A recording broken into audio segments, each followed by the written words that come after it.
Bonjour, chers auditeurs, auditrices de Derrière l'image, toujours une heure de cinéma à Radio Centre-Ville.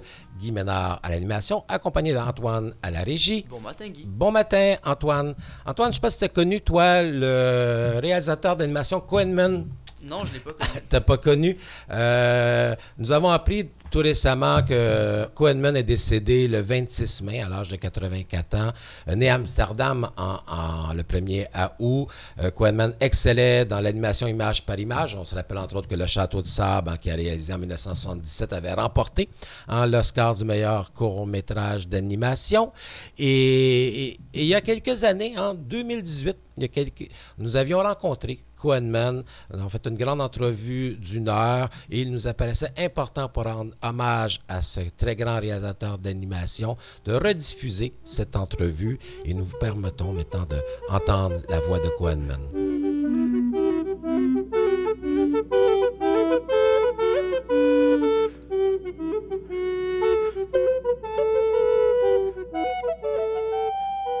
Encore cette semaine, nous recevons un homme qui a traversé à sa façon une partie, de l'histoire du cinéma québécois en s'intéressant principalement à l'animation. Donc, on pourrait le définir comme un peu le poète de l'animation, philosophe à sa façon aussi du monde contemporain, un monde souvent en équilibre, un peu précaire. Donc, il me fait plaisir de recevoir M. Koenman. Tiens, bonjour. Bonjour. Ouais. Et je dois avouer que votre visite n'est pas gratuite parce que, encore, je mentionnais que j'ai une fille de 17 ans, mais j'ai aussi un bambin de 2 ans et 4 mois. Et il passe ses journées à écouter Ludovic, Le Château de Sable, Chouchou.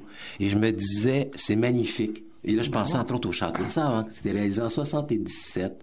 Donc, 33 ans plus tard, vous avez encore un enfant de 2 ans et 4 mois qui est rivé devant ces petits morceaux de bois qui bougent dans le chouchou, ou ce sable qui se transforme. Et happé par ça, je me disais, c'est magnifique de faire de l'animation. Hein? Oui, puis c'est magique en même temps. Hein? Oui. Puis je trouve ça intéressant de me le dire comme ça parce qu'il y a toujours le relève, n'est-ce pas? Et quand moi, je fais des films pour jeune public, j'ai toujours l'enfant en tête.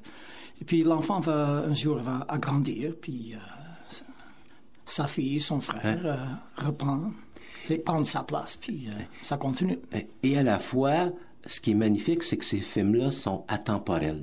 Parce que comme on le mentionnait, 72, 73, 74, les gens les regardent et avec le même regard que lors de la sortie de ces films.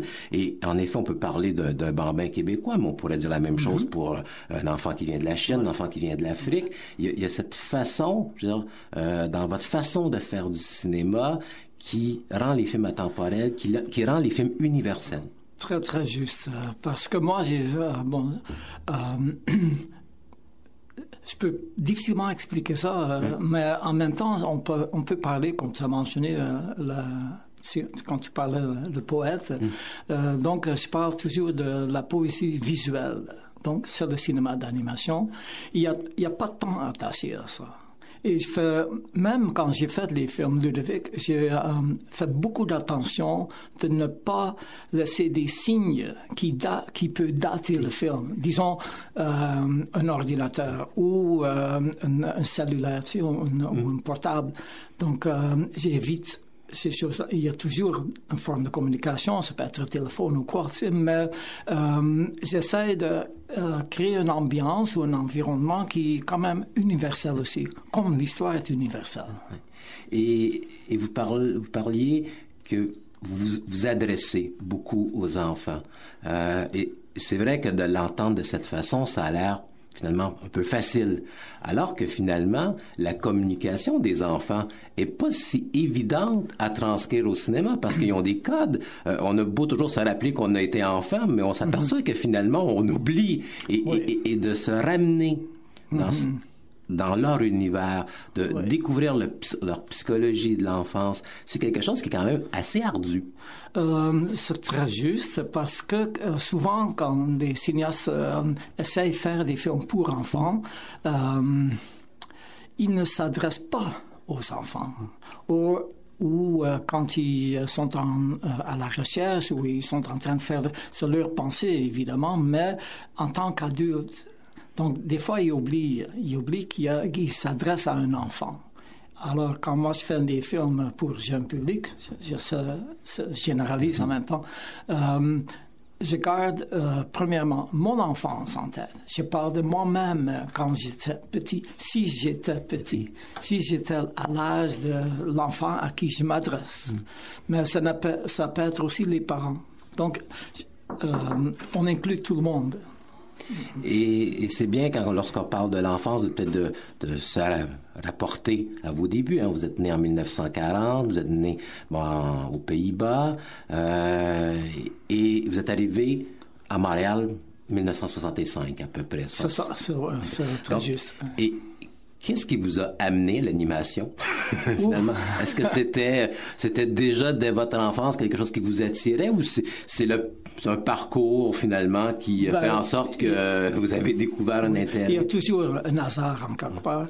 Alors, quand moi, j'étais aux Pays-Bas à ce moment-là, quand j'ai débuté dans le domaine du cinéma. Donc, je cherche un emploi. C'était assez jeune. J'avais l'âge de 16 ans et je cherchais un emploi. Mais en même temps, ma mère a insisté de continuer à faire mes études. Pourquoi? Parce que académiquement, à ce moment-là, je n'étais pas très fort. Je bougeais trop, etc., etc. Il y a toutes sortes d'excuses.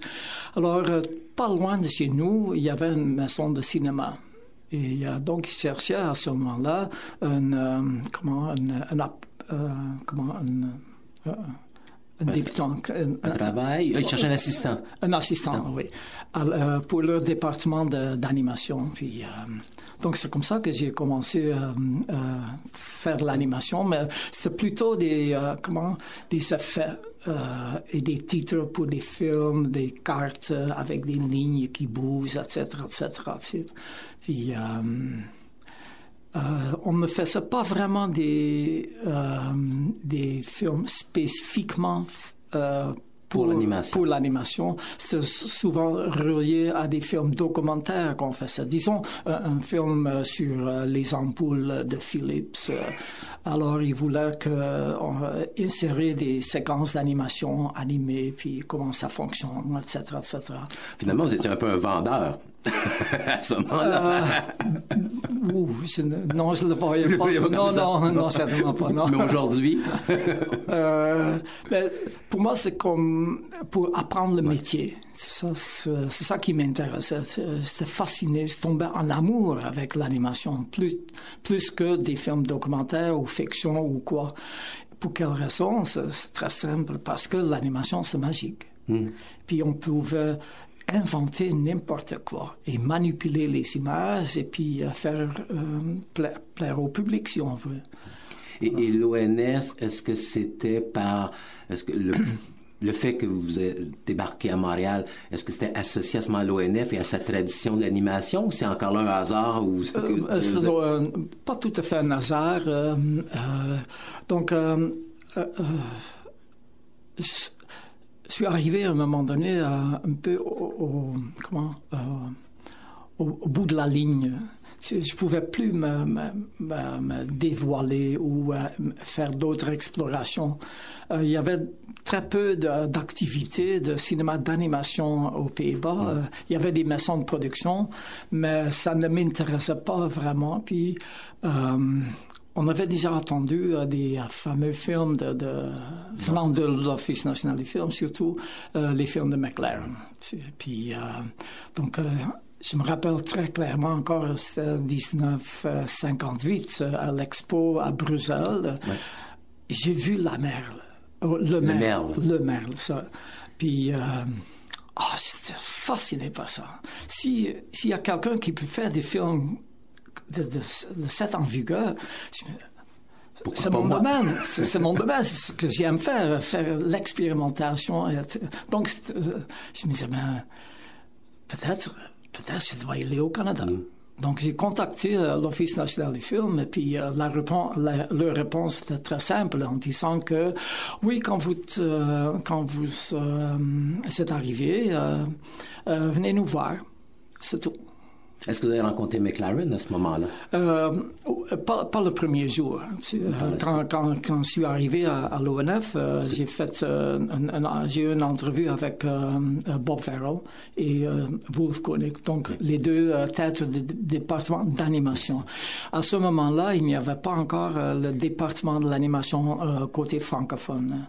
Donc, ça s'est développé un peu plus tard. Alors, j'ai exprimé que j'aime beaucoup faire des films d'animation, mais surtout des films de marionnettes. Ah bon, ben, on n'a pas vraiment un département, mais si, est-ce que, on vient ouvrir un autre département où ils font des films éducatifs. Est-ce que ça vous intéresse? Ah, bien sûr. On dit jamais non, bien sûr.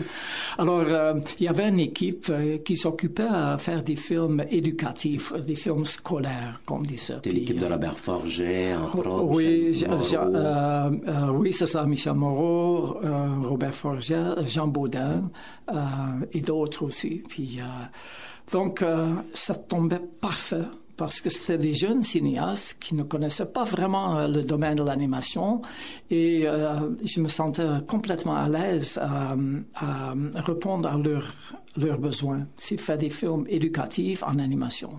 Et c'est ça mon début à l'ONF. Puis, on sait que les films d'animation de marionnettes sont beaucoup associés à un héritage de l'Europe de l'Est. Certainement. Est-ce que les Pays-Bas, de par sa proximité, avaient aussi un peu le même héritage? Est-ce que ça vient un petit peu de vos origines, ce goût pour les marionnettes? Ben, le goût pour les marionnettes, ce n'est pas nécessairement aux Pays-Bas associé au cinéma d'animation, mais plutôt au théâtre. Le théâtre de marionnettes, c'était bien développé aux Pays-Bas. Il y avait plusieurs maisons de production qui s'occupaient à faire des spectacles pour enfants ou adultes ou quoi. Un peu comme à l'est de l'Europe, la République tchèque, la Hongroise, etc. L'Hongrie, c'est ça? L'Hongrie, puis... donc, le domaine de cinéma d'animation, de marionnettes, vient du monde de théâtre. Et c'est assez intéressant parce que finalement, une de vos dernières productions, le théâtre de Marianne, est presque un retour aux sources. Oui, d'une certaine façon, une façon de boucler un peu la boucle, parce que là, on voit le personnage qui manipule les marionnettes, on voit aussi, ces trois marionnettes qui, à leur façon, ont des comportements différents et qui sont un peu expiègles aussi avec le maître de cérémonie. C'est très, très juste. On fait un peu le boucle, n'est-ce pas? Tandis que dans ce film-là, on fait une autre exploration aussi. On parle beaucoup on ne le dit pas dans le film, mais on parle quand même par les images, on parle de la manipulation. Quand on fait les films d'animation, chaque image est manipulée. Mais on ne sait pas qui est le manipulateur. C'est la même chose. C'est pour le théâtre de marionnettes. On voit les personnages bouger dans une cassolette, etc. Mais on ne voit pas qui est derrière la scène. Puis, une fois, j'étais à Jonquière, j'ai assisté à un festival de théâtre de marionnettes. Et puis, j'ai vu des spectacles vraiment éblouissants, vraiment superbes. Mais tout à coup, en plein déroulement, quelque chose va mal. Donc, une marionnette, sa main restait accrochée à un fil, puis ça tirait le rideau, tout tombe. Alors, il y a une panique arrière la scène, mais qu'on ne voyait pas. Sauf quand ça va trop mal. Donc, on voit le manipulateur monter sur scène pour arranger la scène, puis par la suite... le spectacle continue. Ça m'avait beaucoup frappé. Je me disais, je dois absolument faire un film à ce sujet-là, n'est-ce pas?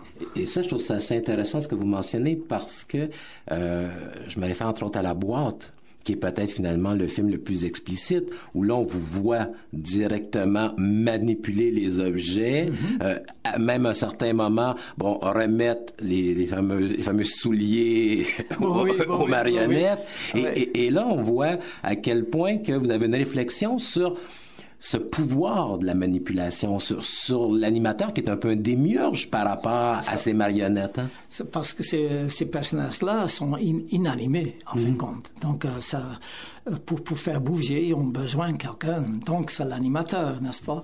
Et donc, le film La Boîte et le théâtre de Marion se reprochent beaucoup. Ils se ressemblent dans un sens. L'un, le premier, se passe à l'intérieur d'une petite boîte, comme une boîte à souliers, avec un hublot. On regarde à travers. C'est ça le pensée arrière de ça. Tandis que dans le théâtre de Marion, c'est un spectacle, une représentation. Une présentation sur scène, oui. Et je trouve que ce rapport que vous avez avec, en fait, l'écran, parce que finalement, même La Boîte et le théâtre de marionnettes est un peu comme un écran de cinéma. Hein? Et on avait déjà ça avec Ma Boule, où lorsqu'on regarde les objets, parce qu'ici, c'était une boule qui se transformait un peu en couleur, finalement, la boule, elle sortait toujours du cadre. Et on a l'impression finalement qu'il y a quelqu'un qui manipule cette fameuse boule, qui la fait sortir du cadre, qui la fait rentrer dans le cadre. Et on sentait bien dans votre cinéma un cadre cinématographique. Oui, c'est comme les peintres. Ce n'est qu'un tableau. Oui. C'est un cadre. Ça peut être rectangulaire, ça peut être rond, ça peut être forme, mais le cadre, ce n'est qu'une partie de la scène, n'est-ce pas? Donc, il y a beaucoup de choses qui se passent en dehors de la scène. Et souvent, dans les films, on entend déjà le son, c'est quelqu'un qui s'en vient. Donc, on entend la porte ouvrir, mais on ne voit pas la porte, n'est-ce pas? Donc, la scène est toujours beaucoup plus grande que de ce qu'on voit. Et Ma Boule, en fait, est votre deuxième film d'animation, parce que le premier, c'est la dérive des continents, qui est un peu un film pédagogique. Oui, c'est un film que j'ai fait sur une commandite. Sur une commandite. Alors, pour moi, Ma Boule est peut-être est-ce qu'on pourrait dire le premier film artisanal? Certainement, oui. Ouais, hein? Oui. Et ça, je trouve ça intéressant, parce que tout votre cinéma, pour moi, est associé à cette valeur qu'on associe à l'artisan. On sent chez vous cette volonté, d'une part, de conserver votre créativité, votre volonté de jouer avec les matériaux, mais toujours dans une perspective artisanale. Donc, on laisse toujours notre propre signature, n'est-ce pas? Donc, quand je signe, soit un document ou n'importe quoi, je signe presque aveuglement.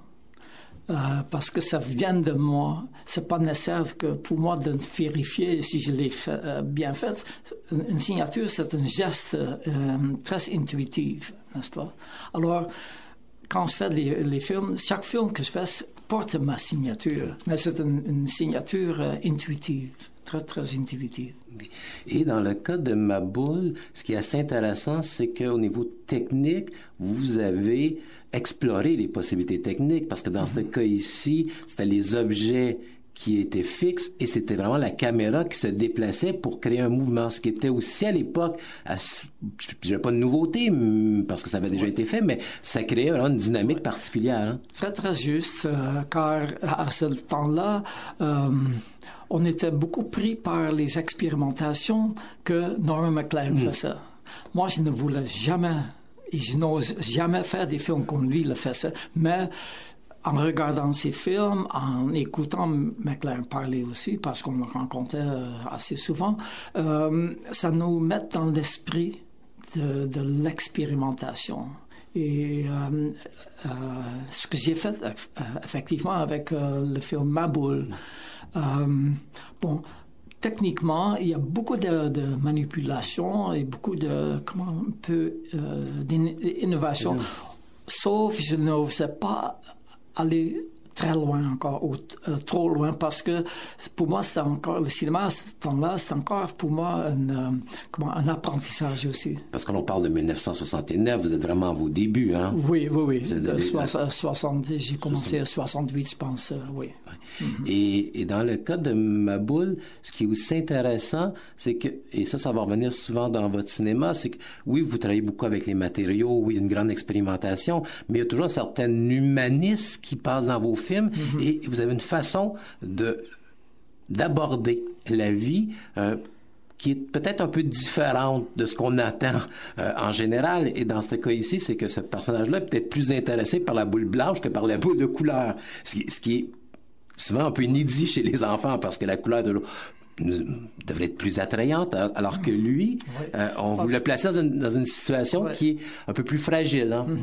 Oui, c'est vrai que j'avais une préoccupation à ce moment-là reliée à ce qui m'entoure aussi. Ce que j'avais observé, c'est que souvent les gens ne voient pas ce que contiennent les petites choses, les petits, des petits bijoux. Sauf, on est toujours, souvent, on ne peut pas dire toujours, mais souvent on est attiré par une couleur, par quelque chose qui est plus gros, par quelque chose qui est très,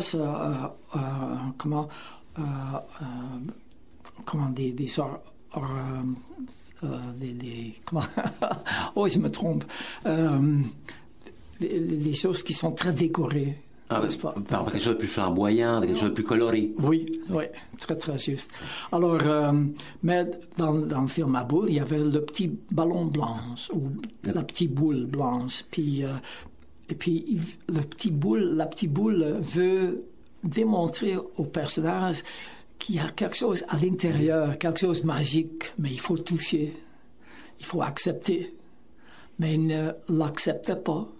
Donc, la petite boule blanche fait un énorme effort pour attirer l'attention de ce personnage vers lui. Et là, c'est tout ce rapport qui, finalement, entre cette boule et ce personnage qui bon, c'est...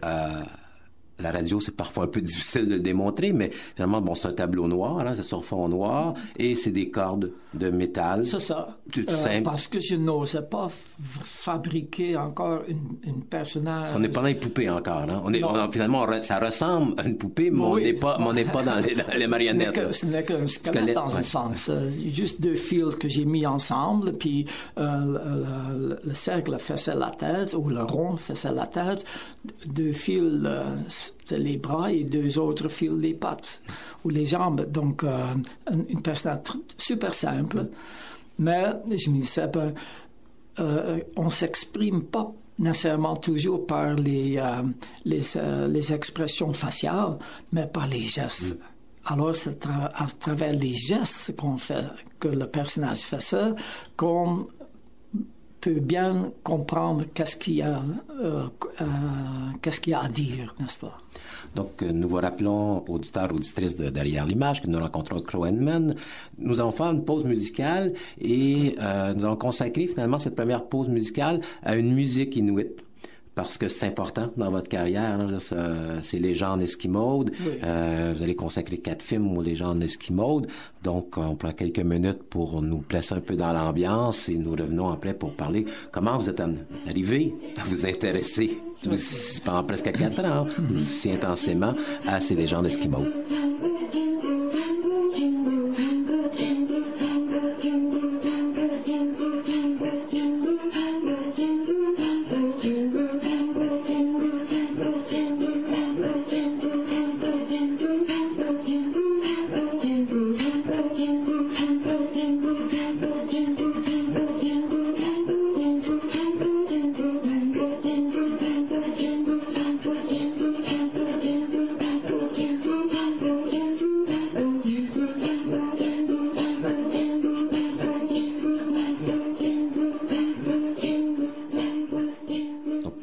Monsieur Crow Edman. Donc, comme on le mentionnait tantôt, la culture inuit esquimaude a été extrêmement importante dans votre carrière. Vous avez consacré 4 films, presque 5 si on parle de l'ours renifleur, hein, qui est un peu lié à cette même culture. Très vrai, oui. Comment vous êtes arrivé à vous intéresser, vous, qui venez des Pays-Bas, à la culture esquimaude? Parce qu'à cette époque-là, on ne connaissait absolument rien. Absolument rien de la culture inuite. Il n'y avait pas de film de l'animation. Le seul film d'animation que j'ai vu à cette époque-là, c'est un film fait par Carly Films à Ottawa, The Loon's Necklace. Donc, c'est pas tout à fait inuit, mais... Et je me disais, ça serait intéressant si on peut peut-être développer un petit programme ou une petite série de films qui touche à la culture inuite à travers leurs légendes. Car j'avais lu et j'avais appris que c'est une culture très orale et il y avait des chants, il y avait des très, très, très jolies histoires, mais personne ne les connaît. Donc, j'ai lancé cette idée-là à l'ONF et j'ai fait donc une recherche. Donc, ça les intéressait. Et je ne voulais pas uniquement prendre une histoire et l'adapter à ma façon. Je voulais vraiment faire une petite série de films avec leur collaboration. Donc, j'avais insisté d'y aller au nord, à Iqaluit ou à Povangituq, au nord du Québec, et pour travailler avec les artisans et les artistes du milieu. Donc, je me suis déplacé, puis là, à ce moment-là, j'ai développé chaque histoire reliée donc à leur légende. Oui. Et l'on parle de 71 à 75. Hein? Oui. Et il y avait 4 films. Effectivement, il y avait 5 films. Il y avait 5 films. Oui, il y a aussi le film fait par Caroline Leaf. Ah oui, c'est vrai. Le mariage du hibou.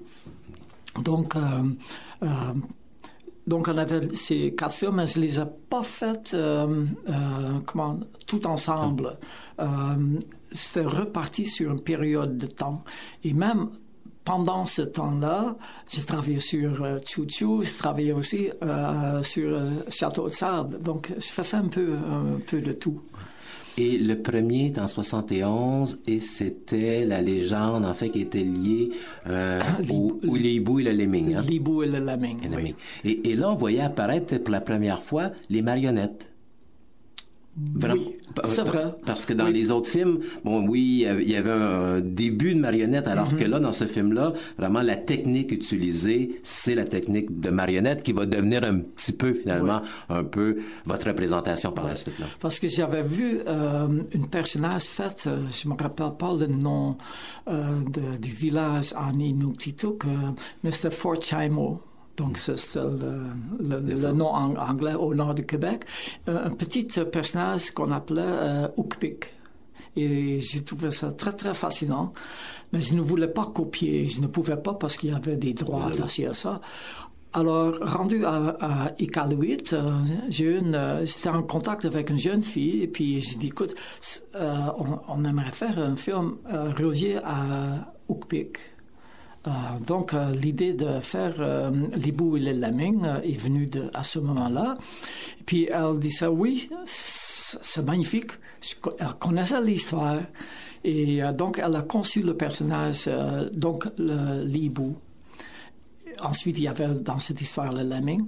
Mais ce qui était fascinant dans cette production, c'est que pendant que j'étais là, elle a on avait engagé un autre artiste pour faire les éléments de décor. On avait engagé en même temps un autre artiste pour faire la bande sonore. Et donc, on avait travaillé de cette manière-là pour tous les films.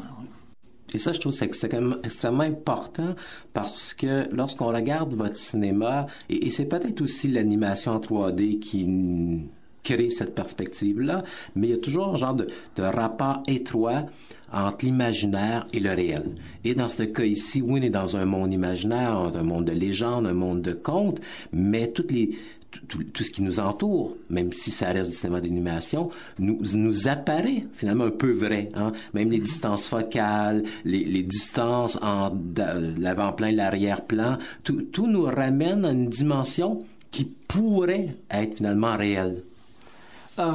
Oui, parce que quand on parle cinéma de marionnette ou d'animation 3D ou en volume, l'approche est bien différente que le cinéma 2D, dessin animé.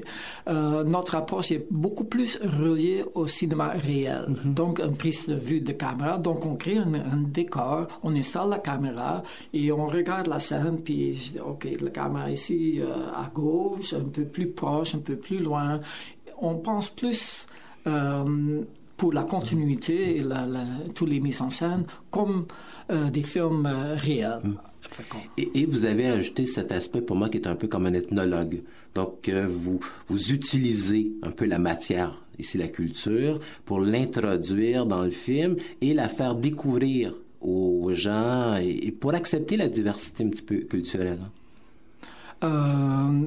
Oui, mais quand on parle les films inuits, beaucoup de choix venaient des artistes avec qui je travaillais.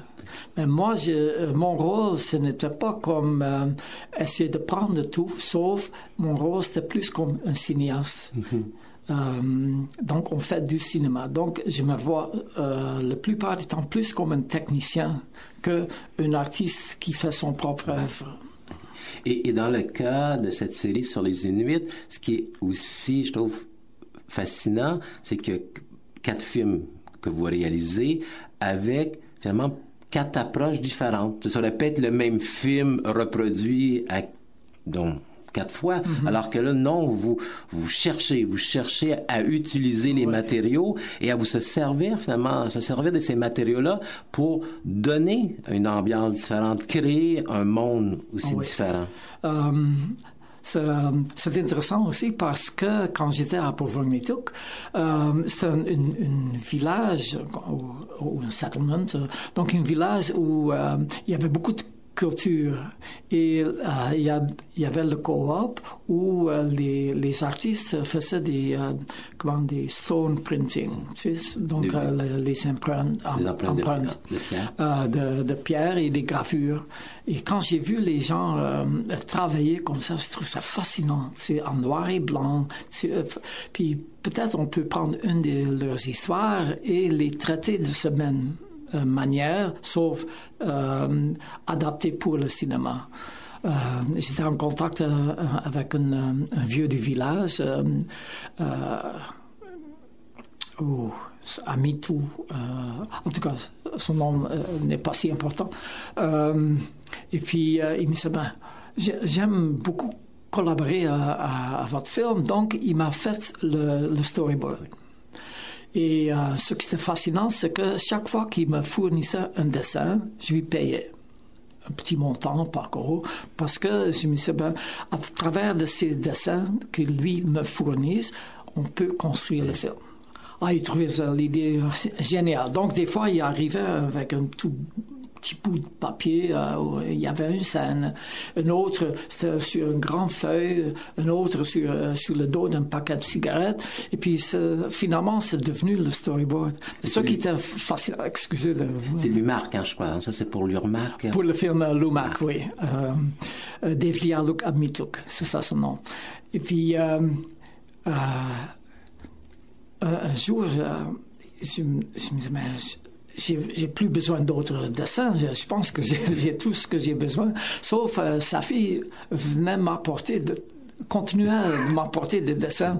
Mais pour quelle raison? Parce que, premièrement, il aimait beaucoup me raconter toutes sortes d'histoires. Et deuxièmement, il trouvait ça magnifique que chaque fois qu'il me fournissait un dessin, je lui payais. Donc, c'est une petite anecdote, mais... Mais la collaboration dans l'ensemble avec la communauté inuite s'est bien passée ou parfois c'est un petit peu difficile de leur faire comprendre votre travail? Oui, parce que habituellement, dans ce temps-là, tous les vendredis,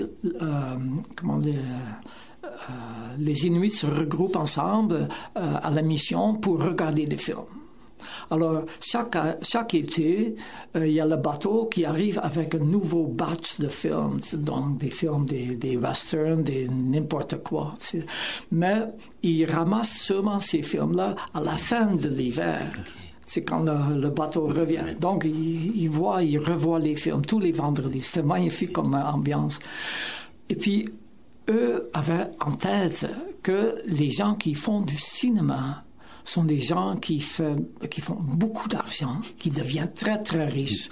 Et en travaillant avec eux, ils disaient, mais écoute, là, ça ne marche plus avec toi, tu sais, parce que on reçoit quelques sous seulement, mais c'est que vous êtes en train de nous manipuler pour faire beaucoup d'argent. Là, j'ai dit, écoute, là, ça ne marche plus. Donc, eux ne voulaient plus collaborer, ne voulaient plus rien faire. Il y avait comme un grève. Et donc, avec le temps, tout le monde se calmait. J'ai bien essayé de bien expliquer qu'on fait quand même du cinéma artisanal, des films de cinéma, d'animation, c'est un autre domaine. Et puis, donc, les gens, finalement, ils comprenaient. Mais il y avait tout le temps cette association avec le cinéma hollywoodien. Avec l'image que finalement, tous les gens se promènent en auto de luxe. Oui. Ça fait partie des anecdotes qu'on ne voit jamais dans le film, évidemment. Mais qui a rendu cette production de la série si fascinante, si riche en même temps. Oui. Et est-ce que c'est ce... Parce que lorsqu'on regarde ces films, on sent par la suite, dans votre travail, une très grande préoccupation pour les décors. Il y a dans les premiers films, c'était moins évident, mais on dirait qu'à partir de ces films-là, et moi j'ai une image, c'est les fameuses roches qu'on voit apparaître dans le Lemming, entre autres. Et là, je me dis, c'est drôle, hein, mais j'avais comme l'impression de retrouver un peu votre signature qu'on allait voir dans Ludovic, qu'on allait voir dans des films, que ce soit même Gros-Técéan, Le Monde Gros-Técéan, où là, les objets deviennent extrêmement importants dans la compréhension de la culture que vous mettez en image. Oui, c'est encore plus évident que dans le film Charles et François, oui, ou le film La Boîte, où je manipule les éléments de décor. Ça devient des éléments intégraux du film. Donc, si au lieu de couper d'une scène à l'autre, ça paraître ou remplacer ou déplacer une scène par une autre scène, etc. Et là arrive, je pense, un moment important de votre carrière. C'est deux films qui sont marquants, Chou-Chou et bien sûr Le Château de Sable.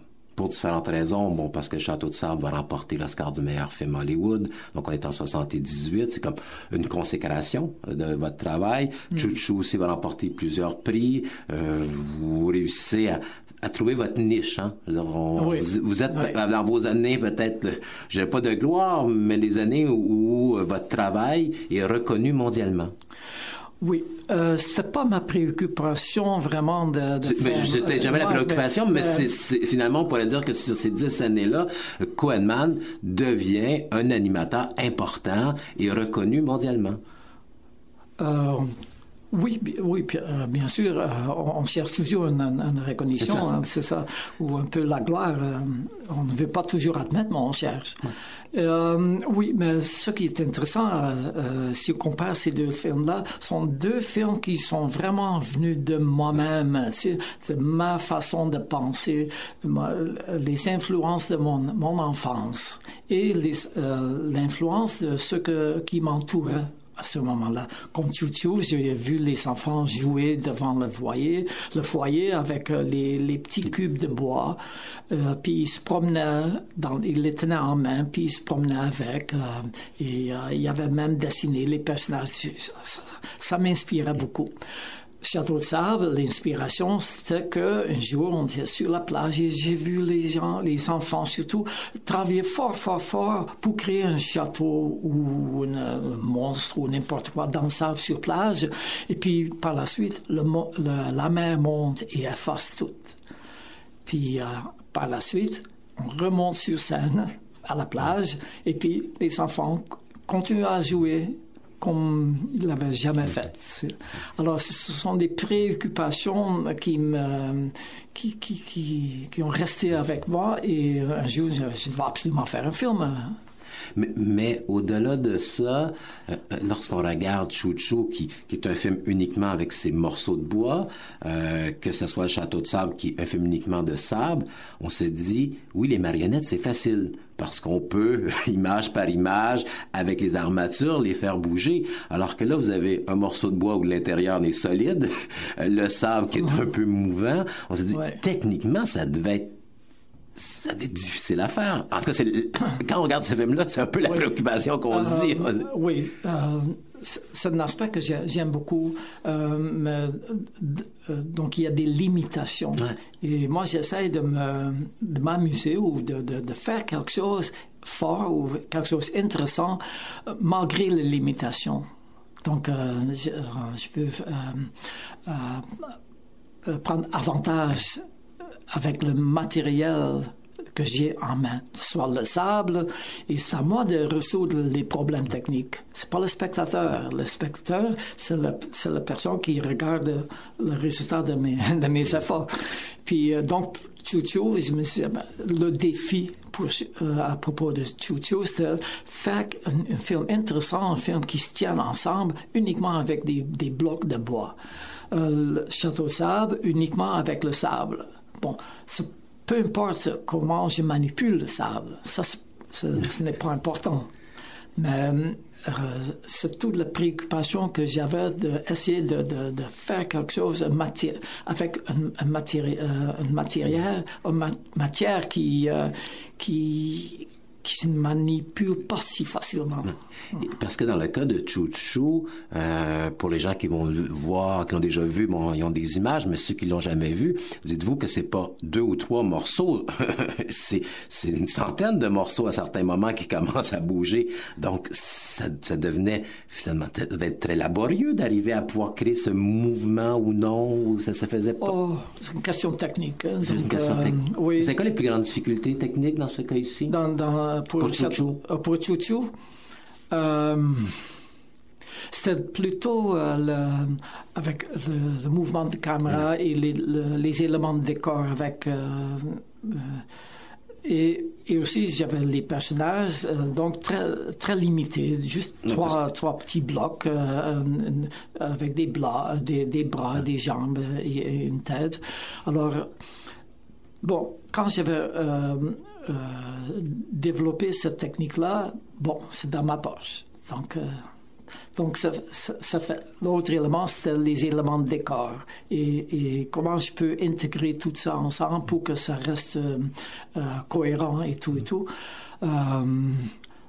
C'est un peu ça le défi. Trouver les bonnes teintes de bois ou de la teinture pour la couleur des blocs et tout. Les blocs de différentes grandeurs pour remplir l'image, etc. Il y avait quand même beaucoup de choses à développer dans ce film. Ça reste des films uniques. Hein? Oui, c'est totalement unique. Et ce que je trouve aussi intéressant, c'est pour ça que j'associe beaucoup de Chou Chou et le Château de sable, c'est que c'est en effet des matériaux qui sont un peu hétéroclites, là, qui sont très différents de ce qu'on voit en animation plus traditionnelle. Mais dans les deux cas, vous humanisez ces matériaux. Où là, bon, les blocs de bois deviennent des personnages. Dans le Château de sable, bon, c'est parce qu'il y a presque une vingtaine de personnages, il y a beaucoup de personnages, et chacun s'accapare finalement presque une faculté humaine en devenant un objet qui va participer à la création un petit peu de leur monde, où là, la nature et l'objet ne font plus qu'un à un certain moment, là. Donc, ça, je trouve ça extrêmement révélateur de votre travail, où les objets, et c'est peut-être ça qui fait votre poésie, ont une âme, ont un rapport avec le monde. Parce que j'essaie de m'exprimer à travers ces formes inanimées pour raconter mon histoire, pour dire quelque chose, pour laisser un message ou amuser le public si on veut. Oui. Et on va faire une autre pause musicale.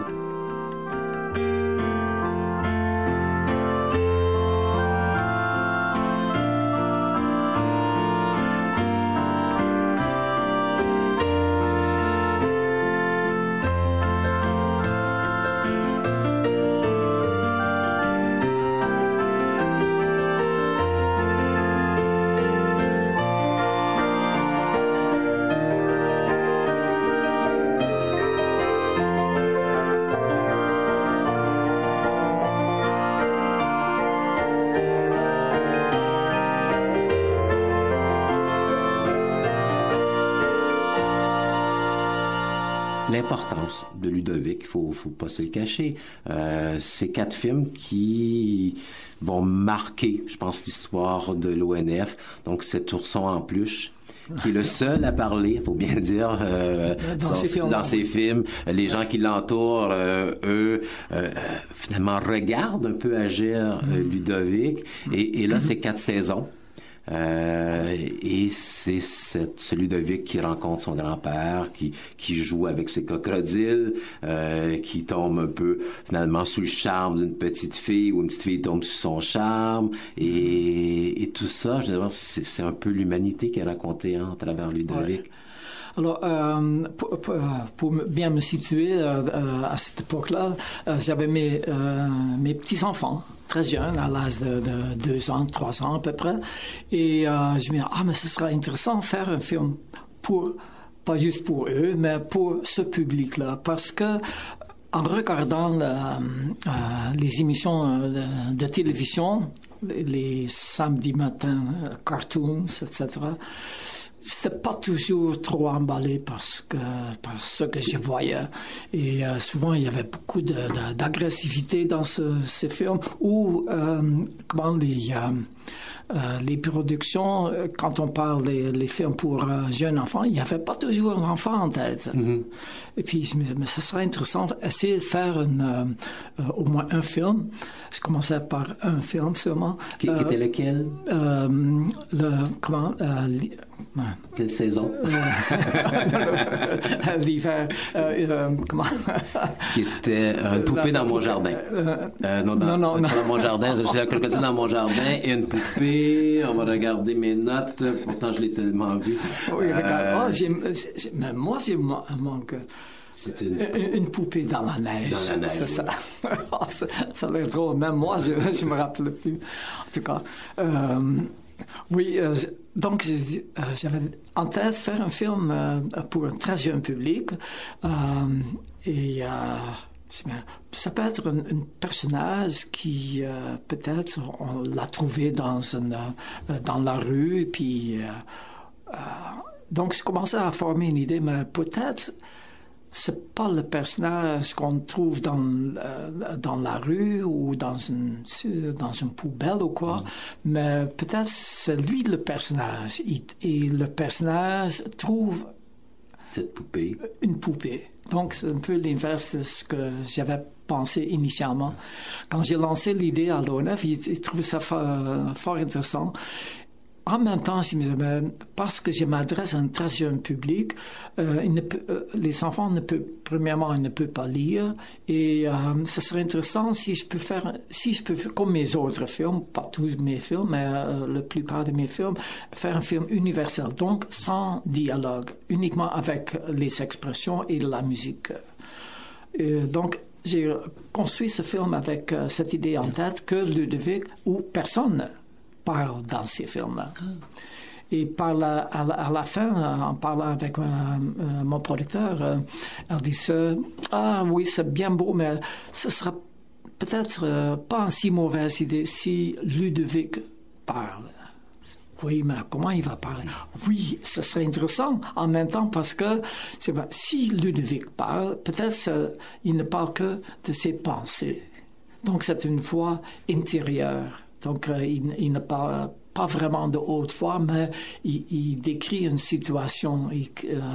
Si ma mère ou ma mère ne veut pas que je joue dehors. Donc, c'est une pensée de lui.